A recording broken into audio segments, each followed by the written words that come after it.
La la li, la la la li, la li la la. La li la li, la li la li, la la.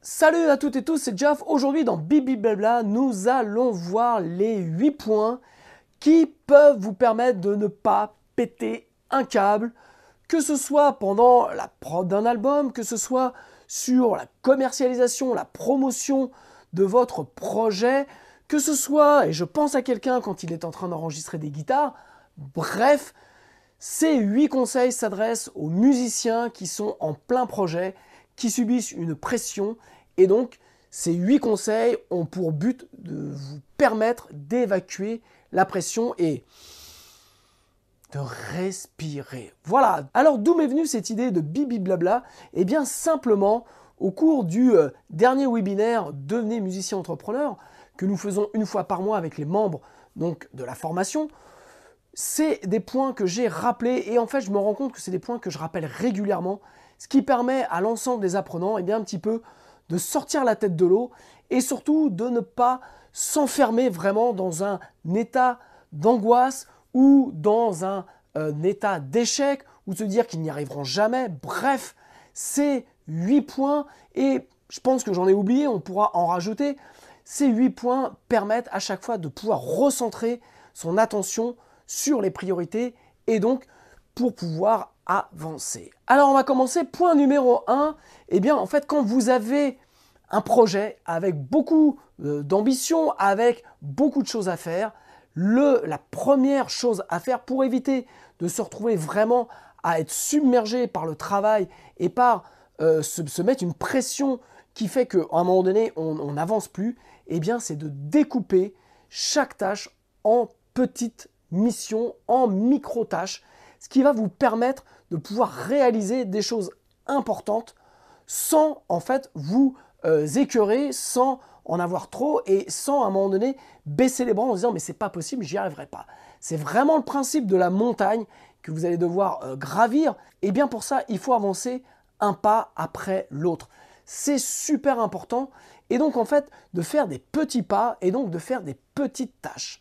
Ça c'est vraiment important et quand vous préparez, vous avez l'ambition de sortir un album, eh bien c'est de commencer vraiment par découper tout ce que vous allez devoir faire pour arriver à la réalisation de cet album-là et donc de le faire en petites tâches, ce qui va être indigeste et ce qui va être réalisable. De penser vraiment à la grande image, à la grande montagne, ça va vous couper les pattes et en fait de tout découper en petites missions, en petites tâches, eh bien vous allez vous rendre compte que vous allez pouvoir avancer et que en fait ça va être quelque chose de faisable. Ce que j'ai fait pour le studio ici, comme je vous l'avais dit, je ne suis pas du tout bricoleur et donc en fait je me suis préparé psychologiquement à quelque chose de infaisable pour moi et en fait ce qu'il y a c'est que je me suis donc entouré et j'ai au préalable demandé toutes les étapes et donc j'ai préparé mon projet avec toutes les étapes de tout ce que je devais faire en organisant tout ça pour me permettre en fait de savoir que j'allais commencer par des choses simples et ce qui allait me permettre d'avancer et me permettre de réaliser eh bien, ce studio. Donc c'est le même principe pour un album, pour en fait n'importe quoi, découper tout en tâches réalisables et en fait c'est un peu le principe des marches avec des marches que vous allez pouvoir franchir. Point numéro 2, et je pense que c'est quasiment le plus important, l'échec fait partie de votre voyage, l'échec fait partie de ce que vous allez entreprendre. Si vous réussissez votre projet sans échec, c'est de la chance. Vous devez apprendre à accepter l'échec pour pouvoir comprendre pourquoi vous avez échoué et donc pour pouvoir réussir juste après. C'est super important. Quel que soit le projet dans lequel on se lance, il y a toujours un moment donné où il y a quelque chose qui ne se passe pas, ou même on peut se casser la gueule. Eh bien en fait, le principe c'est de savoir se relever. Pensez aux enfants quand ils apprennent à marcher, eh bien en fait, ils n'arrêtent pas de tomber 10 fois, 20 fois, 30 fois, 50 fois, 100 fois par jour. Et en fait, ils apprennent à marcher parce qu'ils sont tombés. Eh bien c'est la même chose pour vous. Vous devez apprendre à aller au bout de votre projet artistique parce qu'il y a des moments où vous allez vous planter et donc vous devez vous préparer psychologiquement à accepter l'échec. C'est super important parce que si vous êtes toujours dans le refus ou si vous êtes au moment où vous avez un échec, vous êtes en train de vous dire mais voilà je suis une merde, j'y arrive pas, je sais pas faire, et bien en fait tout ça vous allez vous casser vous-même vos pattes et donc vous allez vous priver de pouvoir avancer vraiment sur votre projet. Donc vous devez intégrer dès le départ dans votre projet qu'il y a un moment donné vous allez vous planter. Et quand je dis à un moment donné, il y aura peut-être 2 moments donnés, 3 moments donnés, 4 moments donnés, en fonction vraiment de l'importance de votre projet. J'en reviens ici à la construction de ce studio, il y a eu plein d'échecs, il y a eu plein de choses qui ne sont pas bien passées, mais quelque part je m'étais préparé psychologiquement. Alors, même si à un moment donné j'ai pété des câbles, bien entendu, mais en fait, pétage de câble a permis juste d'évacuer la pression et j'avais bien entendu intégré qu'il y allait y avoir des choses qui n'allaient pas bien se passer. Donc, je le redis, vous devez apprendre à accepter l'échec pour pouvoir comprendre pourquoi vous avez échoué et donc réussir après. Point numéro 3, et ça fait toujours beaucoup rire les apprenants de la formation Devenez musicien entrepreneur. Voilà, quand vous êtes formaté pour apprendre, en tout cas à accepter l'échec, et bien en fait quand il y a quelque chose qui se passe, quand vous avez réussi quelque chose, mais même une petite action, quelque chose qui se passe bien, et bien l'important est de célébrer. Voilà, donc quand je vous dis célébrer, c'est vraiment célébrer. Moi, quand j'ai une bonne nouvelle, quand il y a quelque chose qui se passe et que j'ai réussi quelque chose, eh bien je fais un petit pas de danse. Eh bien ça, je vous assure que je le fais, eh bien ça me fait du bien. Là, je vous l'ai fait en version courte parce que en fonction de la réussite de ce qui se passe, je peux vous faire une version longue qui dure bien 5 minutes. Bref, c'est important à un moment donné de lâcher la pression et de se remercier, de se récompenser de ce succès. Parce que quel que soit le succès, si vous attendez une réponse de quelqu'un ou quoi, ou qu'est-ce, vous en êtes aussi responsable. Donc, profitez, sachez profiter de ça. Et en fait, ça va avec le point précédent. C'est-à-dire que quand vous acceptez l'échec, eh bien, vous devez aussi accepter à célébrer la réussite. C'est ultra important. Donc, pensez à ce petit pas de danse ridicule que je viens de vous faire. Il y a cette petite chanson bien naze, mais ça, c'est important. Faites quelque chose pour marquer votre contentement à la célébration, à la réussite. Point numéro 4, pour éviter de péter un câble, remplissez votre calendrier. Je sais, ça va faire scolaire, voire même militaire dans certains cas, mais vous devez avoir un agenda avec ce que vous allez faire jour pour jour. En plus, si vous avez un travail à côté et donc vous devez bien organiser votre temps libre pour pouvoir avancer sur vos projets, pas juste vous mettre devant votre ordinateur et dire tiens je vais mixer et en fait vous allez passer 2 heures à regarder des clips sur YouTube ou quoi au caisse. Ayez un emploi du temps limite militaire, ce qui est mon cas, et vous allez avancer et vous allez vous rendre compte que dans une journée, vous allez faire plein de choses. Mais ça va de ce que vous allez publier sur vos réseaux sociaux, ce que vous allez enregistrer le soir, si vous avez tel titre, si vous devez faire juste un arrangement, si vous devez enregistrer une voix, enregistrer une guitare, bien entendu un rendez-vous avec quelqu'un.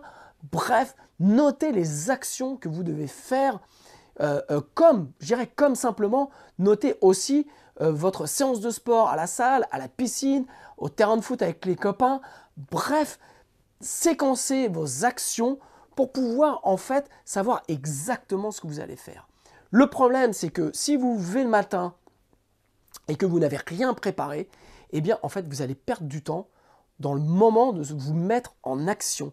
Et moi je le vois, les jours où j'ai pas bien organisé ma journée, eh bien je perds énormément de temps et je peux avoir une phase de glande qui va me pourrir une partie de ma journée. Alors ça c'est un truc qui est ultra important, le calendrier, mais aussi couchez-vous. Moi ce que je fais c'est couchez-vous le soir en vous donnant 3 actions que vous allez faire le lendemain en vous préparant quelque part pour votre nuit, en sachant que le lendemain, quand le réveil va sonner, eh bien vous allez faire ça, ça, ça, ou dans la journée, vous avez ça, ça et ça à faire pour votre projet.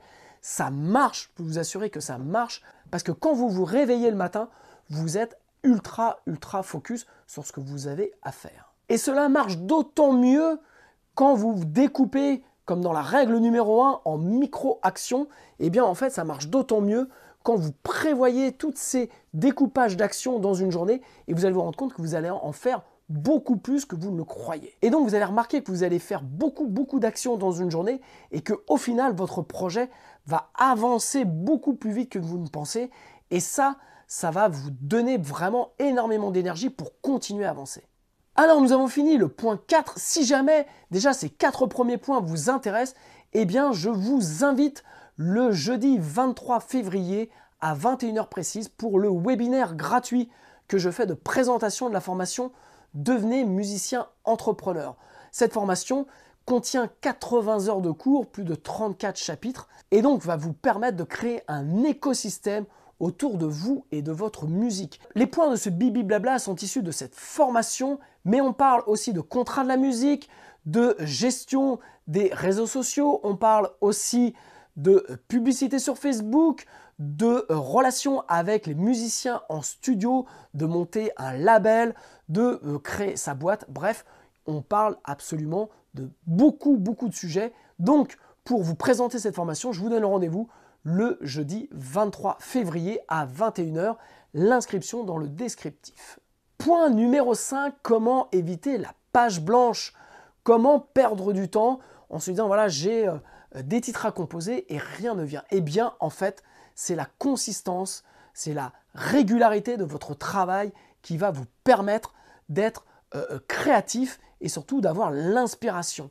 L'inspiration ne vient pas comme par magie, l'inspiration ça se travaille, c'est comme beaucoup de choses et donc vous devez vous donner des temps de travail pour être inspiré. Voilà, donc c'est-à-dire vous poser et laisser et travailler avec votre instrument pour que l'inspiration arrive. Et elle n'arrivera pas peut-être le premier jour, ni le deuxième jour, mais vous allez voir qu'au bout d'un moment, c'est un travail qui va vous permettre d'être rapidement créatif. Les auteurs de livres le font régulièrement, c'est-à-dire qu'ils ont un temps de travail dans la journée de 2 heures, 3 heures, 4 heures, et en fait, ils écrivent, même s'ils ne gardent pas forcément ce qu'ils ont fait dans la journée, eh bien en fait, ils produisent des choses. Et ça, c'est quelque chose d'important.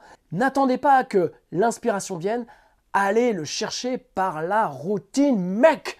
Voilà, ça c'est super important. C'est vraiment la routine qui vous donne ce point d'ancrage et qui va vous permettre vraiment de pouvoir optimiser votre travail et d'être d'autant plus efficace. Donc c'est la consistance et la routine qui vont vous permettre de travailler beaucoup plus sereinement et beaucoup plus efficacement. Point numéro 6, faites la différence entre les chiffres et votre but. Vous ne devez pas être omnubilé par des chiffres, par des éléments comptables. Le nombre de likes, le nombre d'écoutes sur Spotify, voilà, tout ça sont des éléments comptables qui sont, oui, importants, mais différenciez-les vraiment de votre but, de votre pourquoi vous êtes là. Ça, c'est vraiment important. Il faut que vous ayez une vision de ce que vous voulez être dans 1 mois, 2 mois, 3 mois, 6 mois, 1 an, 2 ans. C'est ça en fait qui va vous pousser, c'est ça qui va vous amener à réussir et non pas être omnubilé, focalisé uniquement sur vos chiffres. Parce que quand vous allez démarrer, les chiffres ne vont pas être bons. Et en plus, les chiffres ne sont pas forcément synonymes de votre bien-être. Voilà, je prends par exemple les scores des streams sur Spotify. Vous devez en avoir énormément pour gagner un minimum d'argent. Donc, faites vraiment la différence entre la partie comptable de votre projet, ce que vous devez créer en termes de chiffres, et la partie réellement d'objectifs, la vision que vous avez de développement personnel par ce projet. Parce que la musique, moi je trouve que c'est avant tout une histoire de développement personnel, une histoire de pourquoi vous êtes là. Point numéro 7, levez la tête du guidon parfois. Voilà. Il y a des moments où ça ne sert à rien de lutter contre des choses qui ne se passent pas. Je pense par exemple si vous êtes en séance d'enregistrement, vous n'arrivez pas à faire votre solo, vous n'arrivez pas à faire votre rythmique, votre voix vous joue des tours, vous n'avancez pas dans la promotion de votre projet. Bref, il y a un moment donné, posez tout, levez la tête, respirez et faites un peu autre chose. Si c'est toujours dans la musique, faites un feat pour un autre groupe, travailler avec d'autres musiciens, changer si vous jouez de la guitare électrique par exemple, et jouer de la guitare acoustique pendant un moment, vous allez voir, casser quelque part cette routine que je vous aime, mais en tout cas casser ce sentiment de lutte que vous avez contre les éléments. Ça, c'est vraiment important. Quand les choses ne se passent pas, bien entendu, il ne faut rien lâcher, mais il y a un moment, il faut lever la tête du guidon pour se rendre compte et quelque part accepter, comme je disais, je crois dans le point numéro 2, accepter l'échec, accepter que ça ne se passe pas comme vous voulez, et à ce moment-là, eh bien lâcher les choses. Ça ne veut pas dire que vous abandonnez, ça ne veut pas dire que vous lâchez l'affaire, ce n'est pas un signe de lâcheté non plus, ça veut juste dire que ça ne marche pas et que vous allez trouver une autre manière pour y arriver. Et parfois, simplement le fait de lâcher prise, d'arrêter, eh bien vous allez vous rendre compte que les choses vont se remettre naturellement en mouvement et que la fois d'après, eh bien vous allez y arriver très très bien. Donc ça, c'est un point surtout qui est très très dur, très touchy à se rendre compte parce qu'on n'a pas envie de lâcher, parce qu'on a été aussi beaucoup éduqué sur le fait qu'il ne fallait pas abandonner, que c'était un signe de lâcheté, un signe de faiblesse, que patin, que couffin, que voilà. Et ça, c'est vraiment une erreur. Le fait de se taper la tête contre le mur, eh bien, si vous continuez à vous taper la tête contre le mur va gagner. Voilà. Donc, ce qu'il faut, c'est qu'à un moment donné, c'est arrêter, changer d'air, faire un break, laisser digérer cet échec quelque part pour mieux revenir et mieux réaliser, eh bien, en fait, ce qui ne va pas et réussir au final à avancer. Et enfin, dernier point, point numéro 8, n'oubliez jamais, faites-vous plaisir à faire de la musique. C'est super important, même si vous avez des ambitions, même si vous avez un projet sur lequel vous avez mis de l'argent, même si vous êtes engagé vraiment dans un projet avec une lourde responsabilité, n'oubliez jamais pourquoi à un moment donné vous avez pris une guitare, pourquoi vous êtes assis derrière un clavier ou derrière un micro et pourquoi vous avez eu envie de faire de la musique. C'est super important, c'est même vital parce que je le vois moi dans l'accompagnement que je fais avec les apprenants de devenir musicien entrepreneur, eh bien, à un moment donné, la pression fait telle que, eh bien, ils perdent pied et on a tous perdu pied avec pourquoi on est là et pourquoi on a envie de faire de la musique. Ça, c'est le point, je pense, un des points le plus important, c'est de ne jamais oublier pourquoi vous êtes là et pourquoi, à un moment donné, vous avez décidé de faire ce projet artistique, que ce soit amateur ou que ce soit de façon semi-pro ou pro. Ça, c'est le point vraiment le plus important. Voilà, j'espère que ce bibi blabla vous a plu, les 8 points qui peuvent vous permettre de ne pas péter un boulard, péter un câble quand vous êtes en séance, quand vous êtes dans un projet artistique, quand vous portez absolument tout sur vos épaules, vos petites épaules, eh bien, repensez à ces 8 points et vous allez pouvoir, comme ça, eh bien, retrouver de l'air et retrouver l'inspiration pour avancer. Donc, si ces 8 points vous ont plu, eh bien, sachez que ces 8 points sont une toute petite partie des informations que vous pourriez tirer de la formation Devenez musicien entrepreneur. C'est plus de 80 heures de cours, voilà, qui vont vous permettre de créer un écosystème autour de vous et de votre musique, et donc quelque part de partir de votre chambre avec votre musique et d'arriver à sortir un album, à le distribuer et à créer donc un business autour de votre musique. Voilà, donc prochain webinaire, jeudi 23 février à 21 h. L'inscription est gratuite.